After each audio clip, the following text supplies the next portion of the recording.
اس طرح نماز پڑھو جیسے مجھے نماز پڑھتے دیکھتے ہو۔ عشق رسول صلی اللہ علیہ وآلہ وسلم ہمارے ایمان کا لازمی حصہ ہے۔ اگر آپ اس چینل پر نیو ہیں تو چینل کو سبسکرائب کر دیجئے اور میری ویڈیو کو لائک اور شیئر کر دیجئے اور بیل آئیکن کو پریس کرنا مت بھولیے گا تاکہ میری ہر آنے والی ویڈیو آپ کو مل سکے۔ بسم اللہ الرحمن الرحیم۔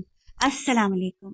حدیث ہر اس بات کو کہتے ہیں جو حضور پاک صلی اللہ علیہ وآلہ وسلم کی زبان سے ادا ہوئے یا ان کی طرف آپ صلی اللہ علیہ وآلہ وسلم نے اشارہ فرمایا، اور سنت ان اعمال کو کہتے ہیں جو حضور اکرم صلی اللہ علیہ وآلہ وسلم نے کر کے دکھائے۔ اسلام میں حدیث اور سنت کی اہمیت اور مقام اس وجہ سے ہے کہ قرآن پاک میں بہت سارے احکامات کا حکم تو ملتا ہے، اشارہ تو ملتا ہے، لیکن اس کی تفصیلات اور طریقہ کار حدیث اور سنت سے ہی واضح ہوتی ہیں۔ جیسا کہ قرآن حکیم میں کم و بیش 700 مقامات پر نماز قائم کرنے کا حکم دیا گیا ہے، لیکن نماز کے اوقات کار، اس کے ادا کرنے کا طریقہ، اس کے فرائض، واجبات اور سنن، اور کن اعمال سے نماز میں نقص پیدا ہو جاتا ہے یا وہ ٹوٹ جاتی ہے، یہ تفصیلات ہمیں صرف حدیث اور سنت سے ہی ملتی ہیں۔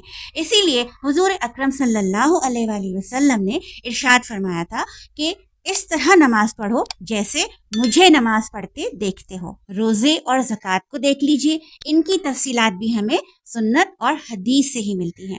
اگر آپ حج پر نظر ڈالیں تو حج کے مناسک، ارکان اور طریقہ کار ہمیں حدیث اور سنت سے ہی پتہ چلتا ہے۔ اسی لیے حضور اکرم صلی اللہ علیہ وآلہ وسلم نے ارشاد فرمایا تھا کہ مجھ سے حج کے ارکان اور مناسک سیکھ لو۔ اسی طرح قرآن حکیم میں کچھ چیزوں کے حرام ہونے کی طرف اشارہ فرمایا گیا ہے، لیکن حلال اور حرام کی تفصیل ہمیں حدیث اور سنت کے مطالعے سے ہی پتہ چلتی ہے۔ غرض کے فرض عبادات ہوں یا حقوق العباد کی انجام دہی، حلال و حرام کی تفریق ہو یا روزمرہ زندگی کے مسائل، حدیث اور سنت کو سمجھے اور جانے بغیر ہم ان پر عمل کرنے کا تصور بھی نہیں کر سکتے۔ بدقسمتی سے آج کل حدیث اور سنت کو وہ مقام اور مرتبہ نہیں دیا جاتا جو اس کا حق ہے، بلکہ اکثر سنت کو یہ کہہ کر ٹال دیا جاتا ہے کہ یہ تو محض سنت ہے، اگر ہم اس کو کر لیں گے تو اجر و ثواب ہوگا، اور اگر نہیں کریں گے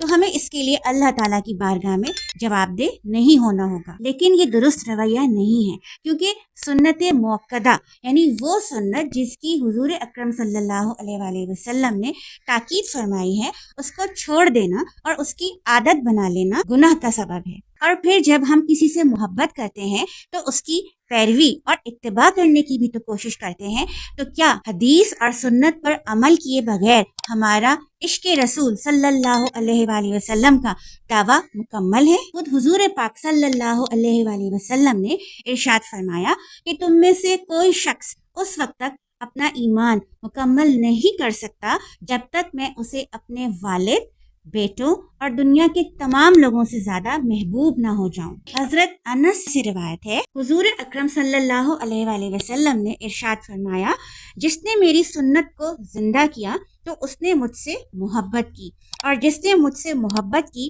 تو وہ جنت میں میرے ساتھ ہوگا۔ اللہ تعالیٰ سے دعا ہے کہ ہمیں سنت پر عمل کرنے، اسے زندہ کرنے اور اپنے آنے والی نسلوں تک منتقل کرنے کی توفیق عطا فرمائے۔ آمین۔